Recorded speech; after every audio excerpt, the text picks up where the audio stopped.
فرشتے عورت کے تابوت پر ہنستے ہیں۔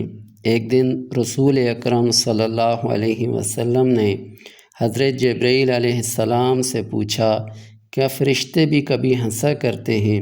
حضرت جبرائیل علیہ السلام نے عرض کیا، جی ہاں یا رسول اللہ صلی اللہ علیہ وسلم، فرشتے تابوت پر رکھی اس عورت کی میت پر ہنستے ہیں جو جب تک زندہ ہوتی ہے تو پردہ و حجاب نہیں کیا کرتی، لیکن جب مر جاتی ہے تو اس کے تابوت پر اور اس کی قبر کی لحد میں اس پر چادر ڈالی جاتی ہے تاکہ نامحرم اس کا جسم یا جسمانی بناوٹ نہ دیکھ سکیں۔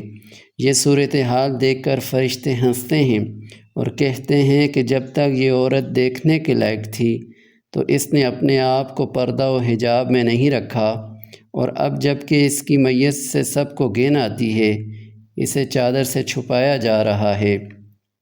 ارشاد رب العزت ہے کہ الذی خلق الموت والحیات لیبلوکم ایکم احسن عملا وہو العزیز الحکیم، جس نے موت اور حیات کو اس لیے پیدا کیا کہ تمہیں آزمائے کہ تم میں سے اچھے کام کون کرتا ہے، اور وہ غالب اور بخشنے والا ہے۔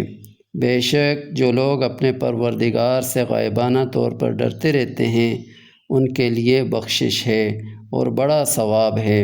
اللہ تعالیٰ تو عورتوں کو مرنے کے بعد بھی مرد سے زیادہ کفن کا کپڑا عطا فرماتا ہے۔ عورت کو چاہیے کہ دنیا میں بھی اپنے پروردگار کو راضی کریں۔ اللہ تعالیٰ ہم سب کو دین اسلام پر چلنے کی توفیق دے۔ آمین ثم آمین یا رب العالمین۔